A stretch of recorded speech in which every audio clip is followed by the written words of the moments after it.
Are we underway? Yes. Okay. Thanks. Good morning.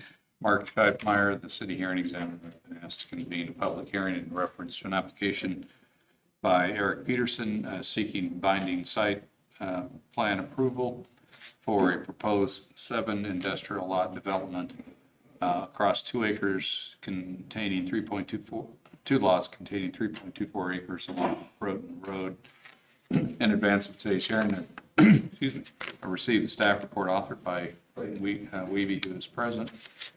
I have reviewed his staff report in its entirety and all the documents that were attached to it, and familiar with all the materials that have been submitted. I've also undertaken a brief site examination today of the property, and I'm familiar with it. This is a small crowd today. Not that surprisingly, and so many of those who are present have probably attended like hearings and therefore know how they work. So the purpose of today's hearing is threefold. To first hear from city staff is a follow-up to its staff report explaining a little bit more about the project and the city's recommendations regarding the binding site plan. Followed then by an opportunity for the applicant to respond to the city's positions and recommendations. Followed then by an opportunity for the public to be heard. All those who testify today will do so under oath. That will begin with city staff. So Mr. Weeby, will have you first sworn. Do you swear or affirm to tell the truth, the whole truth, and nothing but the truth? I do. Go ahead. Okay, so I'm going to start with a summary of the staff report. The applicant, Eric Peterson of C&E Developments, proposes to develop 2 vacant parcels into 7 industrial use building pads, along with a new access driveway, parking lot, landscaping, and utilities. The property is currently zoned industrial district, and the proposed uses are not yet known, but in application materials, the applicant listed the following potential uses: warehousing, equipment storage, and light manufacturing. Currently, the applicant seeks preliminary binding site plan approval to divide the land into leasable building pads. The subject property consists of 2 unaddressed lots located on Roden Road in Yelm. Lots are roughly 3.2 acres in size and currently undeveloped. Surrounding properties to the north, east, and south are also zoned industrial, and adjacent uses within this zone include a church, a boat and RV storage facility, a cement mixing plant, and a large manufacturing plant. The property to the west is zoned R6, moderate density residential, and currently houses 2 residences on roughly 4.5 acres.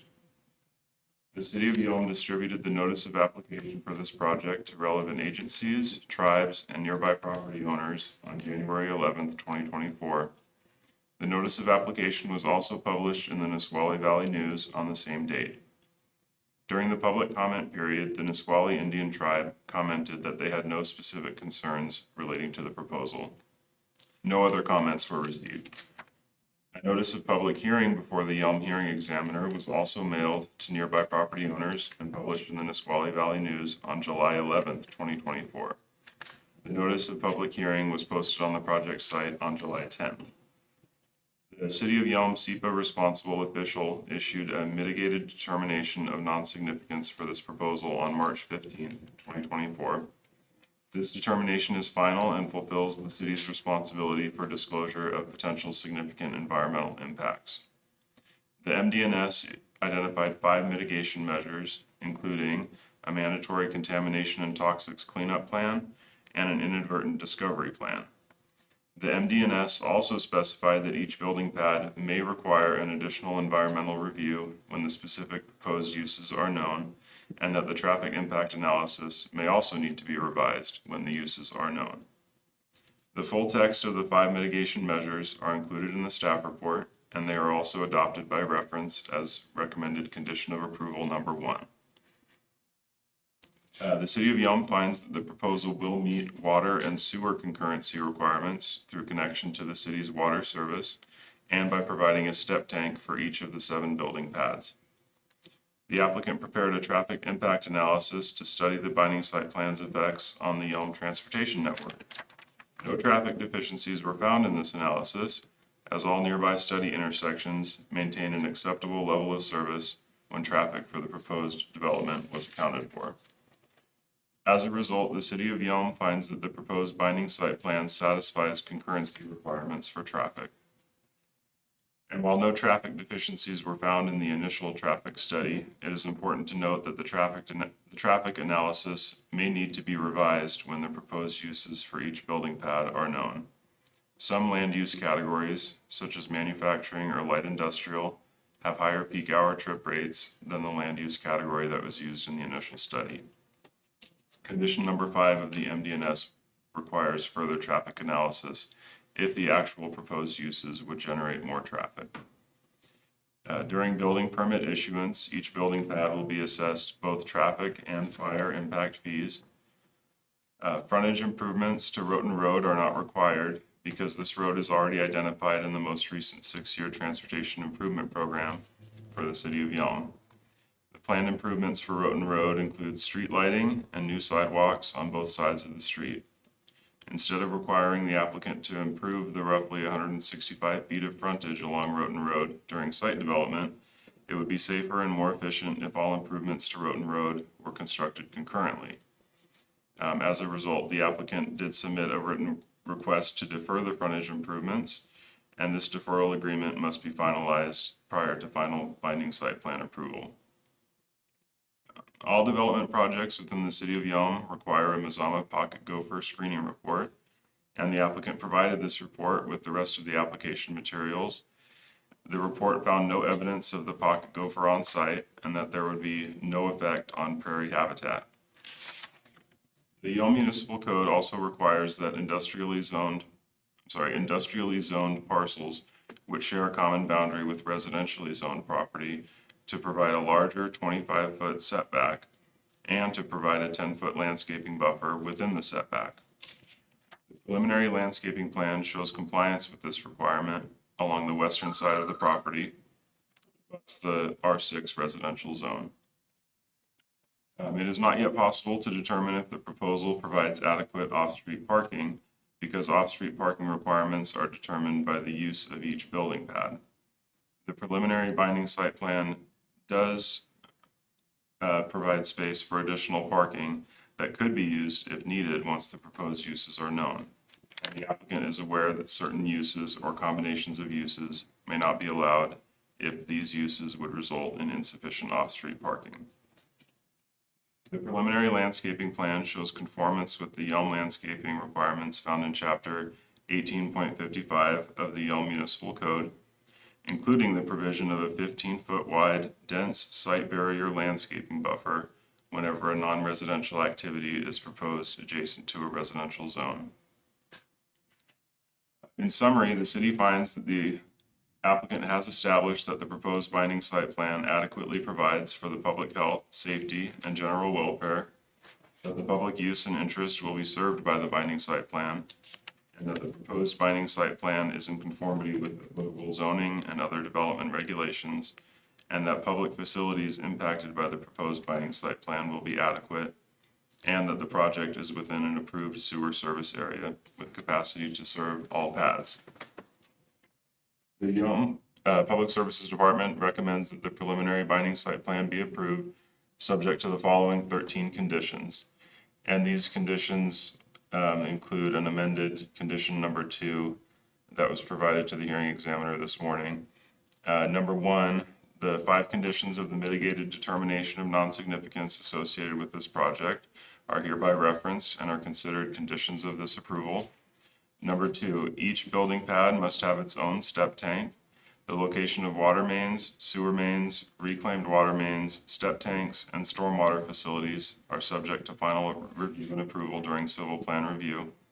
Number 3, the trash enclosure walls must sit on a minimum 6-inch concrete slab, with slab extending 4 feet beyond its enclosure gate.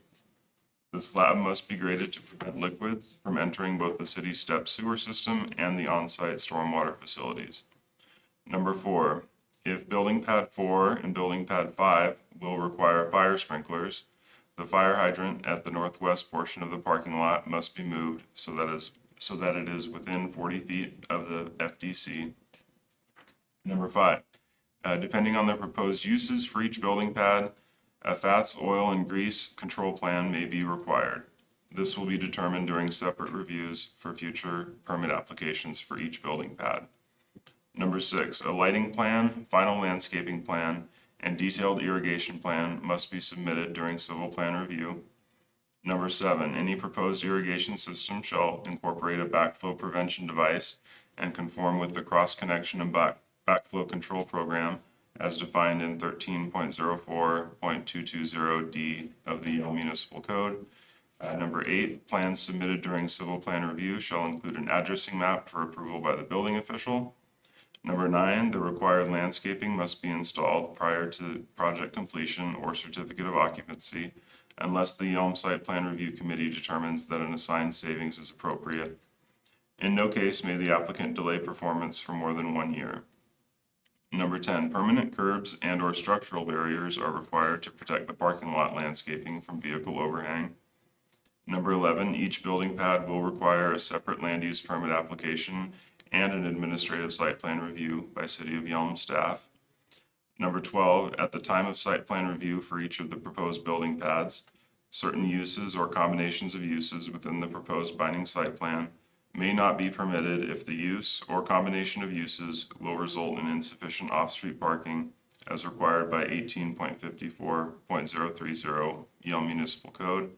And finally, number 13, once all required improvements have been constructed and approved, the applicant shall apply for final binding site plan. After review and approval by the City of Yelm, the final binding site plan must be recorded with the Thurston County Auditor's Office. And that concludes the city's introduction of the project. Thank you, Mr. Wiebe. A few questions, not too many. Let's talk about Road and Road and its improvements. Do you know when that's expected to occur? I do not know, no.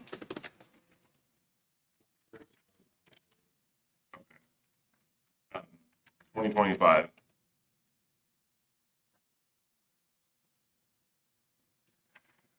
And do you know, you mentioned streetlights and sidewalks. Do you know the full extent of the proposed improvements? I believe it will be constructed to the neighborhood collector standard. So that would include lane widening as well. And to achieve lane widening, will this applicant be required to dedicate land? Yes, and they did show that right-of-way dedication on their site plan. I'm sorry, it was commercial collector standards for the road and road improvement. That makes better sense. Yep. So the dedication, it's not mentioned as a condition, but you know what's proposed there. Yes, it's 8 feet of additional right-of-way. And it's depicted on the site plan, but yes, that probably should have been included as a condition of approval.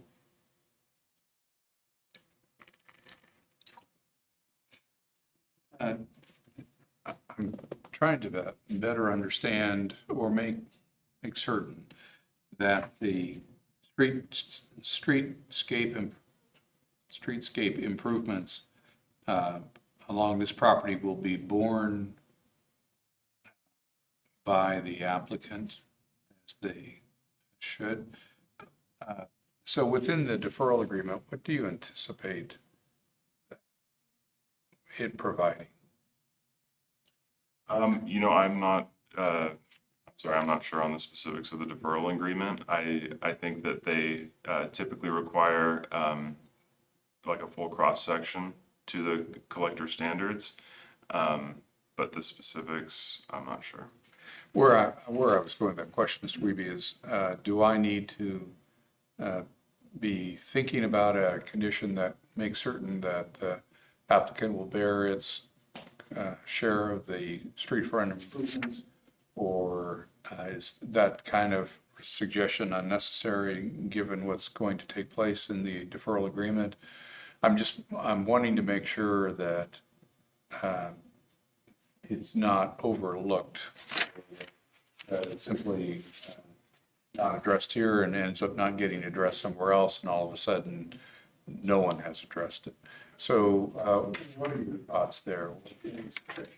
I believe I do have a condition that the deferral agreement is finalized prior to final binding site plan approval. That's what your staff report mentions. Okay, and that may have been an oversight to not include that as maybe a 14th condition of approval. Okay. Yeah, I think I just mentioned that in the staff report, but didn't include it as a condition.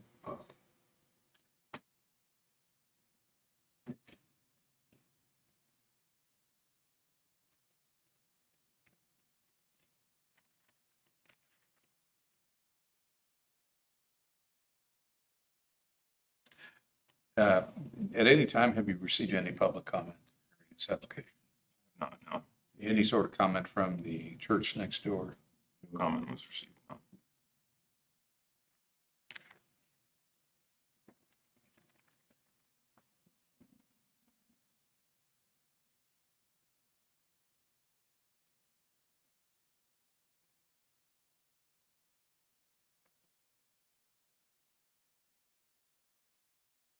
With an industrial abiding site plan, it's always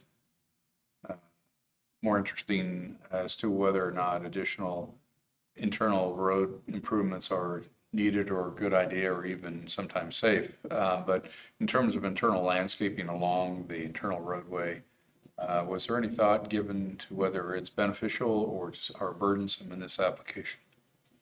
I suppose we considered it more of a parking lot than a roadway. It kind of functions as an access driveway and a parking lot at the same time. So our analysis really just focused on meeting our landscaping requirements for parking lots. Okay.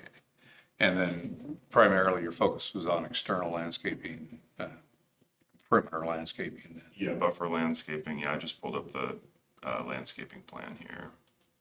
Okay, so actually you've provided a certain amount within the internal roadway system. Yeah, there are some trees along the dividers between the stalls, yes.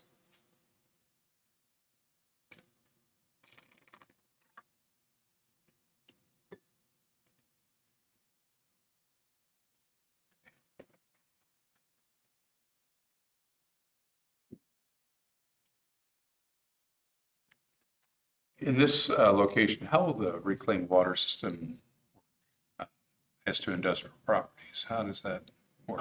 So our code requires open space be irrigated with reclaimed water, but we don't have any open space requirements for commercial or industrial uses.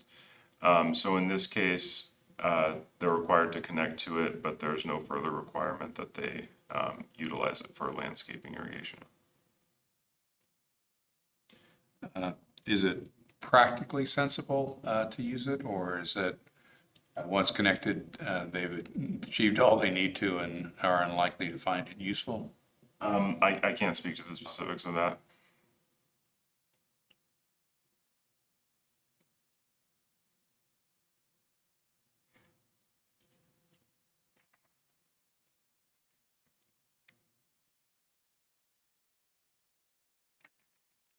Those are my questions. Thank you.